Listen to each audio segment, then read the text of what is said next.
अस्सलामुअलैकुम बोलीज में खुशामदीद। मैं हूँ गौहर इशरात। हेडलाइंस आपने जानी। सबसे पहले बात करेंगे जनूबी कोरिया के तैयारी में लैंडिंग के दौरान आग लग गई है, जबकि 38 अफराद हलाक हो गए। गैर मुल्की खबर एजेंसी के मुताबिक हादसा तैयारी के लैंडिंग गियर में खराबी के बायस पेश आया है, जबकि तैयारे में 170 अफराद सवार थे।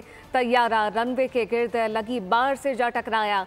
तैयारे को हादसा जनूबी कोरिया के जनूबी इलाके में वाक़े मुआन एयरपोर्ट पर पेश आया है, जबकि इमरजेंसी अमले ने तैयारे में लगी आग बुझा दी। इस मुतालिक सबसे पहले आपको बताएं कि जनूबी कोरिया के तैयारे में लैंडिंग के दौरान आग लग गई। 28 अफराद हलाक हो गए हैं, जबकि गैर मुल्की खबर एजेंसी के मुताबिक हादसा तैयारे के लैंडिंग गियर में खराबी के बायस पेश आया। तैयारे में 170 अफराद सवार थे। तैयारा रनवे के गिर्द लगी बाढ़ से टकरा गया। तैयारे को हादसा जनूबी कोरिया के जनूबी इलाके में वाक़े मुआन एयरपोर्ट पर पेश आया है। इमरजेंसी अमले ने तैयारे में लगी आग बुझा दी।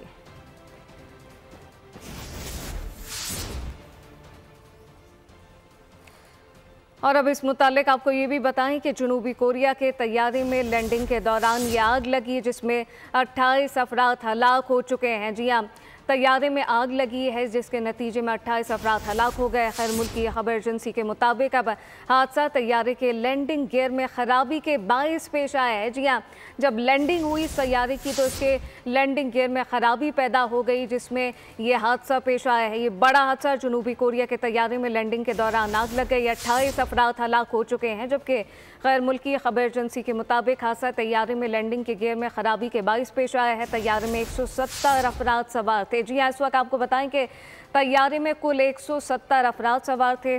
तैयारा रनवे के गिर्द लगी बाढ़ से टकरा गया। तैयारे को हादसा जनूबी कोरिया के जनूबी इलाके में वाक़े मुआन एयरपोर्ट पर पेश आया। और अब ये जानिए, कराची में अहम चौराहों समेत 13 मकामात पर धरने जारी हैं। सड़कें बंद होने के बाद ट्रैफिक की रवानी मुतासर है, जबकि इस मुतालिक आपको ये भी बताएं कि नुमाइश चौरंगी शारा फैसल नाथा खान गोट गुलिस्तान जौहर में धरना जारी है। अबुल हसन इस्फहानी रोड पर अब्बास टाउन के सामने दोनों सड़कें धरने की वजह से बंद हैं, जबकि north Nazimabad 5 star Chowrangi university road पर समामर शॉपिंग सेंटर के सामने भी धरना जारी है। मलिर 15 पुल के करीब सुरजानी टाउन रोड और शारा पाकिस्तान पर अंचोली के सामने और गुलिस्तान जौहर का अमरान चौरंगी पर धरने की वजह से चारों तरफ से ट्रैफिक बंद है, जबकि ट्रैफिक पुलिस के मुताबिक नेशनल हाईवे टाउनशिप के दोनों सड़कें धरने की वजह से बंद है। ट्रैफिक पुलिस का बताना है कि धरनों के मकामात पर ट्रैफिक को मुतबादिल रास्तों से गुजारा जा रहा है। कराची में अहम चौराहों समेत 13 मकामात पर धरने जारी हैं। मुतादिद सड़कें बंद होने के बाद ट्रैफिक की रवानी शदीद मुतासिर है, जबकि नुमाइश चौरंगी शारा फैसल नाथा खान गोट गुलिस्तान जौहर में धरना जारी है। अबुल हसन इस्फहानी रोड पर अब्बास टाउन के सामने दोनों सड़कें धरने के बायस बंद हैं। North Nazimabad 5 star Chowrangi university road पर समामर शॉपिंग सेंटर के सामने भी धरना जारी है। मलिर 15 पुल के करीब सुरजानी टाउन रोड और शारा पाकिस्तान पर अंचोली के सामने और गुलिस्तान जौहर का अमरान चौरंगी पर भी धरने की वजह से चारों जानिब से ट्रैफिक मुकम्मल तौर पर बंद है। और अब मौसम की बात करेंगे। बालाई इलाकों में हर जानिब बर्फ ही बर्फ है। स्कर्दू में गुज़िश्ता रोज़ से बर्फबारी का सिलसिला जारी है, जबकि स्कर्दू -13 डिग्री के साथ मुल्क का सर्दतरीन इलाका रहा। बर्फबारी के बायस हस्तोर के बालाई इलाकों का ज़मीनी रास्ता मुनक़ता हो गया है। आज़ाद कश्मीर की वादी नीलम में बर्फबारी के बाद सयाहों की आमद का सिलसिला जारी है। बलूचिस्तान के शुमाली अजला में शदीद सर्दी। कोयटा और ज़ियारत में दर्जा हरारत -6 डिग्री रिकॉर्ड किया गया। कराची में भी सर्दी का राज है। दर्जा हरारत 9 रिकॉर्ड किया गया। सिंध में गोरख हिल स्टेशन पर दर्जा हरारत -4 रिकॉर्ड किया गया है। मौसम की बात करें, अपने नाज़रीन को ये भी बताएं कि बालाई इलाकों में हर जानिब बर्फ ही बर्फ है। स्कर्दू में गुज़िश्ता रोज़ से बर्फबारी का सिलसिला जारी है, जबकि स्कर्दू -13 डिग्री के साथ मुल्क का सर्दतरीन इलाका रहा। बर्फबारी के बाद स्टोर के बाला इलाकों का ज़मीनी रास्ता मुनक़ता हो गया है। आज़ाद कश्मीर की वादी नीलम में बर्फबारी के बाद सयाहों की आमद का सिलसिला जारी है, जबकि बलूचिस्तान के शुमाली अजला में शदीद सर्दी है। कोयटा और ज़ियारत में दर्जा हरारत -6 डिग्री रिकॉर्ड किया गया। कराची में भी सर्दी बढ़ गई। दर्जा हरारत 9 रिकॉर्ड किया गया है, जबकि सिंध में गोरख हिल स्टेशन पर दर्जा हरारत -4 रिकॉर्ड किया गया।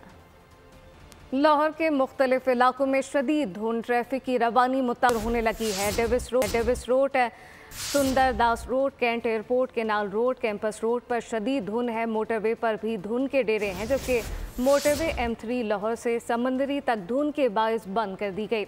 मोटरवे M4 पिंडी भटिया से अब्दुल हकीम तक धुंध की वजह से बंद है, जबकि अगर बात करें लाहौर सियालकोट मोटरवे M11 को भी धुंध की लपेट में होने के बाद बंद किया गया है। मोटरवे M3 लाहौर समंदरी तक धुंध की वजह से बंद है।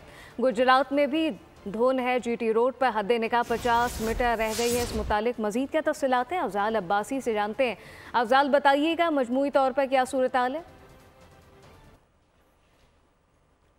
जी बिल्कुल, लाहौर के मुख्तलिफ इलाकों में जो धुंध का राज है, सुबह के बाद अब लाहौर में धुंध जो है उसका राज है और रात बेस है वो धुंध की शिद्दत में इजाफा हो चुका है। इस वक्त मैं लाहौर की जेल रोड पर मौजूद हूँ, जहाँ पर हद निगाह जो है वो 50 मीटर से भी कम रह चुकी है और जिसकी वजह से ट्रैफिक की रवानी है वो शदीद मुतासिर है। लाहौर की अगर दीगर सड़कों की बात की जाए तो माल रोड पर, केनाल रोड पर और सुंदर रोड पर भी जो है वो शदीद धुंध है, जिसकी वजह से ट्रैफिक की रवानी मुतासिर है।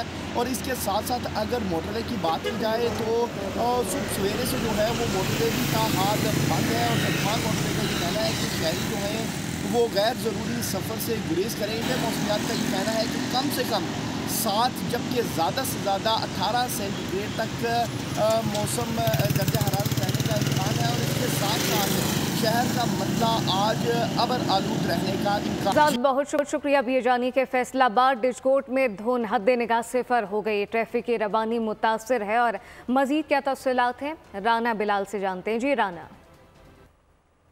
हाँ जी बिल्कुल, फैसलाबाद डिजकोट और नवाही तहसीलों के आज के मौसम की बात की जाए तो आज भी इलाके जहाँ स्नोग और फोग की जगह हैं, मसलसल स्नोग और फोग ने माहौल पर इंतहाई मुज़र असरात मतलब किए हैं। आज के कम से कम दर्जा हरारत की बात की जाए तो 4 सेंटीग्रेड रिकॉर्ड किया गया है और ज़्यादा से ज़्यादा 15 रहने का इम्कान है। मौसम का हाल बताने वालों की बात की जाए तो उनकी तरफ से ये नवीस सुनाई जा रही है कि 4-5 रोज़ बाद इन इलाकों में बारिश मतवक्के है, जिसके बाद स्मोग और फोग की में कुछ शिद्दत में कुछ कमी आएगी। इसके साथ सड़कों पर ट्रैफिक की रवानी की बात की जाए तो सड़कें ताहाल वीरान नज़र आती हैं। फैसलाबाद, गोजरा और समुद्री मोटरवेज को रात के ही ट्रैफिक के लिए बंद कर दिया जाता है।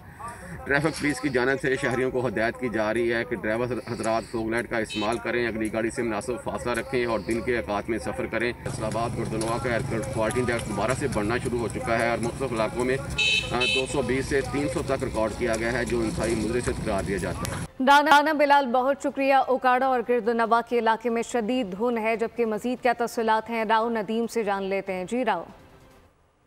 जी बिल्कुल, उकाड़ा उसके जो नवाही इलाके हैं इस वक्त गहरी धुंध की लपेट में है। धुंध के बायस हद निगाह हाई कम हो चुकी है, जबकि ट्रैफिक रवानी भी शदीद मुतासर नजर आ रही है। मैं आपको बताऊं कि रात गए से ही धुंध के बायस जो लपेट में आने वाले इलाके हैं, जिनमें शेरगढ़, बंगला, गेरा, रिनाला, खुद, मंडी, अहमदाबाद, चूचक और अख्तराबाद शामिल है। तमाम तर इलाके इस वक्त गहरी धुंध की लपेट में, जिसकी वजह से ट्रैफिक की रवानी शदीद मुतासर है। शहरियों को भी जो सफर करने में दुश्वारी का सामना है। मोटरवे पुलिस का ये कहना है कि शहरी जो है वो गैर जरूरी सफर से गुरेज करे, जबकि ड्राइवरों को ये हदायत जारी की जा रही है कि ड्राइवर हजरात जो है वो गाड़ी में फोग लाइट का इस्तेमाल को यकीनी बनाए। महकमा मौसम अगर बात की जाए तो उनका ये कहना है कि ये जो धुंध का जो सिलसिला ये आइंदा आने वाले दिनों में भी ऐसे ही बरकरार रहेगा। बहुत शुक्रिया। अब ये जानिए कि कसूर और गिरदनवा में भी शदीद धुंध है, वहां की सूरत हाल क्या है जानते हैं आसिफ जावेद से। जी आसिफ। जी बिल्कुल, कसूर के अंदर आज शदीद धुंध का राज है। धुंध ने हर चीज़ को दिला के रख दिया। धुंध की वजह से निज़ाम ज़िंदगी है वो मफलूत होकर रह गया है। अगर सड़कों पर ट्रैफिक की रवानी की बात की जाए, सड़कों पर जो ट्रैफिक की रवानी है बहुत सुस्त रवि का शिकार है। महकमा ट्रैफिक की तरफ से ये हिदायत जारी की जा रही है, गाड़ियों के दरमियान जो फासला है ज़्यादा रखा जाए, फोग लाइट का इस्तेमाल किया जाए, अगर सफ़र करना ज़रूरी है तो सफ़र किया जाए, मज़ीद सफ़र से बचा जाए कि अगर सफ़र की ज़रूरत नहीं तो सफ़र ना किया जाए, क्योंकि ऐसे मौसम में जानी नुकसान बहुत ज़्यादा होते हैं। और अगर कसूर के अंदर आज एयर क्वालिटी इंडेक्स की बात की जाए तो कसूर के अंदर जो एयर क्वालिटी इंडेक्स है 176 रिकॉर्ड किया गया है। शदीद धुंध की वजह से सर्दी में भी इजाफा हो गया और ठंडी। बहुत शुक्रिया। सियासी मंजरनामे से खबर शामिल करें। आपको बताएं कि मुज़ाकरात पर PTI के असूली मौके पर कामयाबी और नाकामी की जिम्मेदार हुकूमत होगी। आखिर में हर मसले का हल मुज़ाकरात होता है। सेनेट में अपोजिशन लीडर शिबली फराज की प्रेस कॉन्फ्रेंस कहा कि हम किसी भी तशद्दुद और कार्रवाई के हामी नहीं, लेकिन हम फाशिज्म के मुखालिफ हैं। मज़ाकरात हो रहे हैं, लेकिन साथ ही साथ में हम फाशिज्म की भी सख्त मुखालफत करते हैं। हर उस गैर जमहूरी तौर तरीके से भी इख्तिलाफ रखते हैं और उसको कंडेम करते हैं। और उन्होंने जो एक उसूली मौक़िफ़ अपनाया हुआ है वो उस पर वो कायम है, और जो भी मज़ाकरात होंगे वो उसी के तनाजुर में होंगे। हम ये समझते हैं कि जो मज़ाकरात की कामयाबी और नाकामी, इसकी जिम्मेदार कौन होगी? वो ये जो एक हुकूमत बराए नाम हुकूमत है। मुज़ाकरात का मुखालिफ नहीं, लेकिन मुज़ाकरात में ताकत के तमाम मराकज़ को शामिल किया जाना चाहिए। वज़ीर दिफा ख़ाजा आसिफ की तजवीज़, कहा कि यह अकेले सियासतदानों के बस की बात नहीं। अयाज सादिक को खबरदार कर दिया, मुज़ाकरात में सालिसी तो कर रहे हैं लेकिन ख्याल करना, रुल ना जाना। बानी PTI ने किसी के साथ वफा नहीं की। मुज़ाकरात होने चाहिए, एक नेशनल डायलॉग होना चाहिए, एक नया सोशल कॉन्ट्रैक्ट भी जो है वो मुख्तलिफ जो पावर सेंटर्स हैं उनमें तरतीब देना चाहिए। मुज़ाकरात के नतीजे में जब ताकत की पोजीशन में कोई मुज़ाकरात करता है तो उसकी सिंसेरिटी पे डाउट नहीं किया जा सकता। अब पिछले 15 दिनों में क्या चीज़ ऐसी आई है कि PTI मुज़ाकरात पे जो है वो राजी हो गई है और हमारे साथ, और ये पहला सियासतदान है जो अमेरिका के तरले कर रहा है कि मुझे बचाओ। अब तो वो कहता है कि शहबाज शरीफ ने मईशत बहाल कर दी। तलखियाँ अपनी जगह, मगर बातचीत होनी ज़रूर चाहिए। और वो जमात जिसने 4.25 साल बात करने से इनकार किया, उन्होंने जब अपील की, ऑपोजिशन ने जब अपील की और जिम्मेदारी स्पीकर के दफ्तर पर डाली, तो मेरा तो काम यही था कि मैं हुकूमत पाकिस्तान को पैगाम पहुँचाऊँ, इनको फैसिलिटेट करना, इनको बिठाना, इनकी बातचीत कराना। मगर गुफ्तगू क्या होती है ये ट्रेजरी और अपोजिशन फैसला करेगी। वज़ीर आज़म के मुशीर राना सनाउल्लाह कहते हैं कि पूरे खुलूस से मुज़ाकरात कामयाब करना चाहते हैं। मुज़ाकराती कमेटी के अरकान तो सिर्फ अदाकार हैं। मुज़ाकरात ज़रूर करने चाहिए, लेकिन इससे पहले गलती को तस्लीम किया जाना ज़रूरी है। अगर आज आपके खिलाफ गलत मुकदमा दर्ज हुए हैं तो आपने भी गलत मुकदमा दर्ज किए थे। नवाज शरीफ, आसिफ अली जरदारी और बानी PTI साथ बैठ जाएं तो 70 साल का बहरान 70 दिन में ख़त्म हो जाएगा। हम पूरे खुलूस नियत से उनको कामयाब करना चाहते हैं। अगर ये कहा जा रहा है कि जी हमारे खिलाफ बड़े गलत मुकदमात कायम हो गए, बड़े झूठे मुकदमात जो है वो कायम हुए हैं, अभी कल की बात है, आपने इस तरह के बेशुमार मुकदमे जो है वो कायम किए थे। उस वक्त तो कभी आपको ये ख्याल ना आया। हम पूरे खुलूस से जो है वो इसको कामयाब करना चाहते हैं, लेकिन अगर आज की बात किसी को तस्लीम करवाना जो है दरकार है, तो कल की जो बात है उसे भी तस्लीम कर लिया जाए। अगर तस्लीम नहीं करना तो चलो अफसोस का ज़ाहिर कर दो। जब तक हम सब सर जोड़ के नहीं बैठेंगे उस वक्त तक इस बहरान से नहीं निकल सके। कोई बाहर से पाकिस्तान को डिक्टेट नहीं कर सकता। रियासत और इदारों पर हमला करने वालों के लिए कोई माफ़ी नहीं। वफाकी वज़ीर एहसन इकबाल का 2 टोक पैगाम, बोले कि रियासत को सियासत की नज़र नहीं कर सकते। मुल्क को मैली नज़र से देखने वाले अनासिर को अफवाज भरपूर जवाब देगी। बाहर से पाकिस्तान को डिक्टेशन नहीं दे सकता। जो भी पाकिस्तान की रियासत के खिलाफ, जो भी पाकिस्तान की सलामती और इसके सलामती के इदारों के खिलाफ कोई हमला करेगा या किसी किस्म की साजिश करेगा, उसके लिए कोई माफ़ी नहीं होगी। हमारी रियासत एक ही है, हमारी सियासतें जुदा जुदा हैं। हम इस रियासत को अपनी सियासत की नज़र नहीं कर सकते। पाकिस्तान के 24 करोड़ अवाम ने पाकिस्तान के एटमी प्रोग्राम के लिए बहुत कुर्बानियाँ पेश की हैं। ये एटमी प्रोग्राम हमारी आज़ादी और हमारे मुस्तकबिल की हिफाजत की ज़मानत है। हम किसी को इस पर मैली निगाह नहीं डालने देंगे। पाकिस्तान एक खुददार मुल्क है, एक खुद मुख्तार मुल्क है। ये अपने फ़ैसले अपने रियासत और अवाम के मुफाद में कर। बानी PTI ने मुलाकात का पैगाम भेजा तो सोच समझ कर फैसला करूँ। आम इंतखाबात में हमें लेवल प्लेइंग फील्ड नहीं मिली। मौलाना फजलुर रहमान की साफियों से गैर रस्मी गुफ्तगू, कहते हैं कि इंतखाबात में कुछ लोग इस्तेमाल हुए, हमने इस्तेमाल होने से साफ इनकार किया। 26वीं तरमीम में शख्सियत के बजाय इदारों की मजबूती को मुकद्दम रखा। मदारिस रजिस्ट्रेशन पर तय मामलात को खामखा छेड़ा गया, जबकि अब मामला खुश उसलूबी की जानिब गामजन है। नून लीग के पास इतनी अक्सरियत नहीं कि एक तरफा फैसले करे। कामयाबी से हुकूमत करनी है तो इत्तेफाकी राय से फैसले करना होंगे। चेयरमैन पीपल्स पार्टी बिलावल भुट्टो जरदारी का हुकूमत को मशवरा, बोले कि पीपल्स पार्टी समेत दूसरी जमातों की भी राय ली जाए। विफाक ने पीपल्स पार्टी से जो वादे किए इन पर मुकम्मल तौर पर अमल दरामद नहीं हुआ। आज के ज़मानों में भी, आज की सियासी सूरत हाल में भी जो एक तरफा फैसले होंगे उन पे अमल दरामद मुश्किल। इस वक्त में उनको बाकी सियासी स्टेक होल्डर्स के साथ मिल के इज्तिमाई फैसले लेने के तो मैंडेट है। एक तरफा फैसला करना जो कि मुतनाज़ा हो ना, मेरे ख्याल में इनके पास मैंडेट है। मैंने भी ये सुना है कि मिशन थोड़ी बेहतर कर चल रही है और जो महंगाई है उसमें कमी आई है। तो जो ये हुकूमत का क्लेम है, जो बज़ाहिर ये कागजात के हद तक हम बिल्कुल समझते हैं कि equitable access to the internet, high speed internet को बुनियादी हक बनाना चाहिए। डिजिटल ई कॉमर्स है, उसको इनकरेज करना चाहिए। उन पे इस किस्म के पाबंदियाँ नहीं रखना चाहिए। सदर आसिफ अली जरदारी और चेयरमैन पीपल्स पार्टी बिलावल भुट्टो से JUI वफ़ की मुलाकात। वफ़ की क़यादत मौलाना राशिद सोमरो ने की। मदारिस बिल और सिंध में अमन अमान और सियासी सूरत हाल पर तबादला ख्याल किया गया। सदर मुमलिकत और बिलावल भुट्टो ने मदारिस बिल पर मौलाना फजलुर रहमान के तहफ़्फ़ुज़ात दूर करने की यकीन दहानी कराई। मौलाना राशिद सोमरो ने कहा कि सिंध में अवाम का तहफ़्फ़ुज़ यकीनी बनाया जाए। बिलावल भुट्टो ने अमन अमान की बहाली के लिए सिंध हुकूमत को इक़दामात की हिदायत की। मुलाकात में फरियाल तालपुर भी मौजूद थी। मेयर कराची मुर्तज़ा वहाब ने टैंकर का बॉल खोलकर पानी ज़ाया करने वालों को छिचोरा करार दे दिया। जमात इस्लामी पर भी तनकीद की। कहा कि एहतजाज सबका हक है लेकिन निज़ाम को दरहम बरहम ना किया जाए। अगर जमात इस्लामी के चेयरमैन को वाटर कॉरपोरेशन का हैंडल दे दिया जाए तो सिर्फ एक ही टाउन में पानी आएगा। जमात इस्लामी कराची के अमीर मुनम जफर ने जवाब में कहा कि सिंध हुकूमत कराची वालों को पानी बेच रही है। वो है नलका खोल के चीज़ों को ज़ाया करने वाले छिचोरे। खबर ये बनती है, देखो पानी बहा दिया उन्होंने, तो आपने कहा ब्रेकिंग न्यूज़ ये हो गया। मैं मुजम्मत करता हूँ समल की। लोग जो है वो टैंकर माफिया के रहमो करम पर हैं, लोगों को पानी बेचते हैं। 84 इंच की लाइन टूटती है, एक मरतबा नहीं 2 मरतबा टूटती है। बताइए BRT वालों के खिलाफ क्या किया गया। एहतजाज की आड़ में अगर टारगेट ये है कि लोगों को तकलीफ पहुँचाई जाए, किसी शहर के निज़ाम को धर्म भरम कर दिया जाए, एम्बुलेंसेस मूव ना कर पाए, मैं समझता हूँ ये चीज़ गैर मुनासिब है। उस कॉन्ट्रैक्टर के खिलाफ क्या किया गया। आपने कितनी सड़कें बनाई। राशिद मिनास रोड टूटी हुई है, चारा पाकिस्तान रोड टूटी हुई है, और आप बात करते हैं कराची की। आपको इस सारी सूरत हाल के अंदर आपको शर्म आना चाहिए।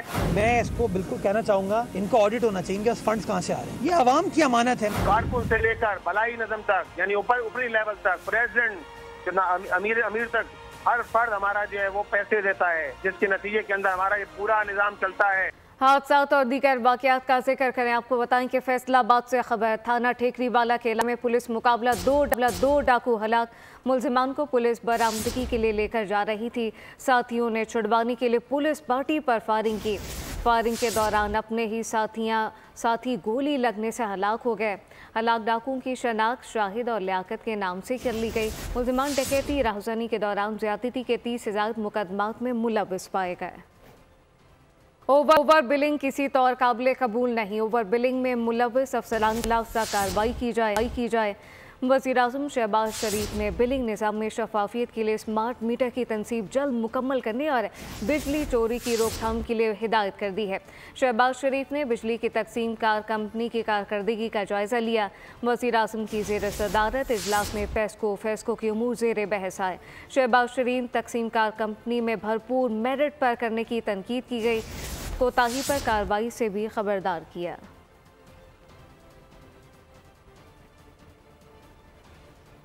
हम चाहते हैं 4 साल में तवानाई का शोबा बहरान से निकले। हमारे सियासी मुखालिफ बानी PTI ने अदम इस्तेहकाम पैदा किया। बानी PTI के कहने पर नफरत अंगेज मुहिम चलाई गई। वफाकी वज़ीर तवानाई अवैस लागारी की इस्लामाबाद में प्रेस कॉन्फ्रेंस कहा कि बानी PTI की ईमा पर हमारे खिलाफ सोशल मीडिया पर प्रोपेगेंडा किया गया। हम पाकिस्तान के अवाम के सामने जवाबदेह हैं। तवानाई के शोबे में इस्लाहात का अमल तेज़ी से जारी है। जो शहबाज शरीफ साहब की हुकूमत ने अचीव किया है वो आज तक पाकिस्तान की तारीख में पावर सेक्टर के रिफॉर्म्स के सिलसिले में कभी नहीं हुआ।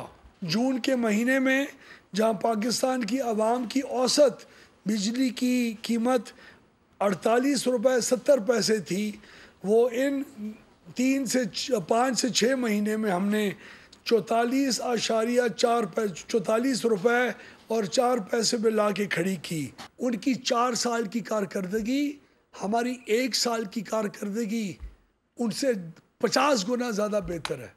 वो नुकसान की तरफ हमें लेके गए। माजी के अंदर ऐसा नहीं होता रहा। IPPs के अंदर डिस्ट्रीब्यूशन कंपनीज जो आप आगे प्राइवेटाइज करने जा रहे हैं, उनको कौन बर्दाश्त करेगा उनका नुकसान। के इलेक्ट्रिक की जानिब से कराची वालों से अरबों रुपए की इजाफी वसूलियों का इंकशाफ हो गया है। के इलेक्ट्रिक ने नवंबर में 7 अरब 17 करोड़ 90 लाख रुपए की इजाफी वसूलियां की। के इलेक्ट्रिक ने सार्फिन को इजाफी वसूली वापस करने के लिए नेपरा से रुजू कर लिया। बिजली की कीमत में 4 रुपये 98 पैसे फ़ी यूनिट की कमी बनेगी, जबकि नवंबर 2024 की माहाना एडजस्टमेंट के लिए नेपरा में दरख्वास्त दायर कर दी गई है। समाअत अब 15 जनवरी 2025 को होगी।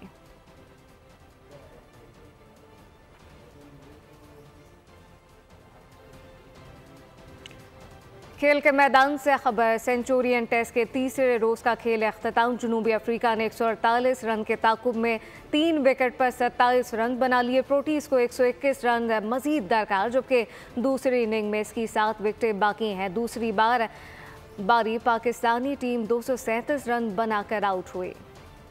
टेस्ट स्क्वाड में शाहीन अफरीदी के जगह ना पाने के हवाले से बड़े इंकशाफात सामने आ गए हैं। ज़रा के मुताबिक शाहीन अफरीदी को 4 रोज़ा टूर मैच खेलने की हिदायत की गई थी, लेकिन उन्होंने सिलेक्टर की राय को नज़रअंदाज करते हुए मैच में हिस्सा नहीं लिया, जिसके बाद इनको टेस्ट स्क्वाड में शामिल ना करने का फैसला किया गया।